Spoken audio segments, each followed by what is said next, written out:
Governor Welsh, yesterday I believe you made a comment whereby you said that if Nixon or Wallace were elected president, this would set the country back about 100 years. Could you elaborate on this?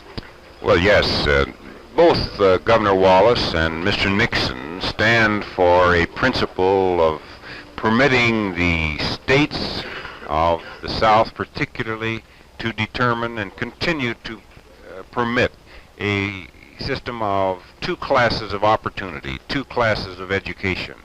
When Mr. Nixon announced that he supported the Supreme Court decision of 1954 on equal opportunity for education, but would leave the enforcement of this to the various governors, what he said in effect that Governor Wallace could continue to do what he wished as he had done in Alabama.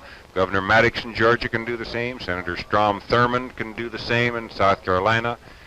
And as I view it, the problems we have in our northern cities today are a result of the tremendous influx from the Deep South of hundreds of thousands of uneducated, untrained, unequipped people who now are creating the problems of our cities. We simply cannot permit this system to continue, and it is proper, it is absolutely necessary that the federal government have authority to insist that the states, that all states have an equal opportunity for all of the youngsters for an education in order that they can be equally equipped to compete in this society.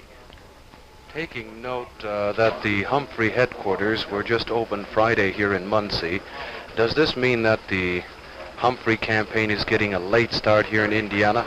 And if so, does this mean that Humphrey doesn't expect to win Indiana but give it to Wallace and Nixon? Well, I think it means that the Humphrey campaign has had a very late start all over the country. The Democratic National Convention was so much later this year, the latest it ever appeared.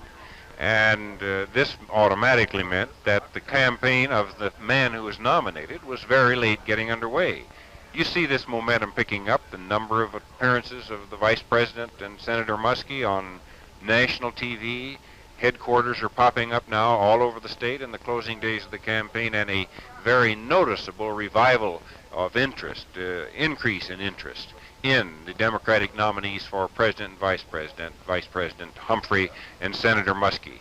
We think that the trend is with us and that we're going to be successful.